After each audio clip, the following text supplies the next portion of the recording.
একদিন এক বাংলাদেশি মেয়ে রাস্তা দিয়ে হাঁটছিল। তখন তার চোখ পড়ে একটা চকচকে ইন্ডিয়ান BMW গাড়ির ওপর।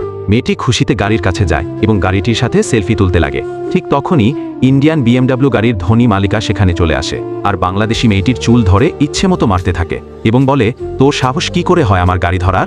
তখন বাংলাদেশি মেয়েটি রাগে দুঃখে চুপচাপ তার বাড়ির দিকে চলে যায়। তখন সে রাস্তায় একটা ভাঙা পুরনো BMW গাড়ি দেখতে পায়। এরপর সে এই গাড়িটি বাড়িতে নিয়ে আসে। তার স্বপ্ন ছিল এই গাড়িটি সে ইন্ডিয়ান মেয়েটির BMW গাড়ির মতো নতুন বানাবে, কিন্তু তার কাছে কোনো টাকা ছিল না।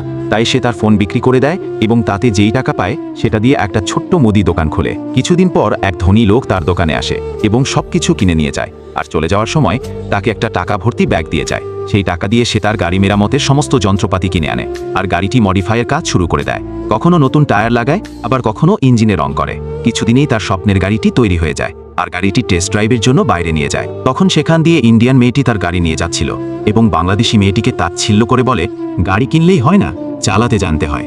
বাংলাদেশি মেয়েটি এই কথা শুনে রেগে যায় আর তাকে রেসের চ্যালেঞ্জ করে। রেস শুরু হয়ে যায়, দুজনেই ঝড়ের বেগে চালাচ্ছে। সিদ্ধান্ত হবে আপনার ভোটে। ইন্ডিয়ানরা কমেন্ট করবে, বাংলাদেশিরা লাইক ও সাবস্ক্রাইব করবে।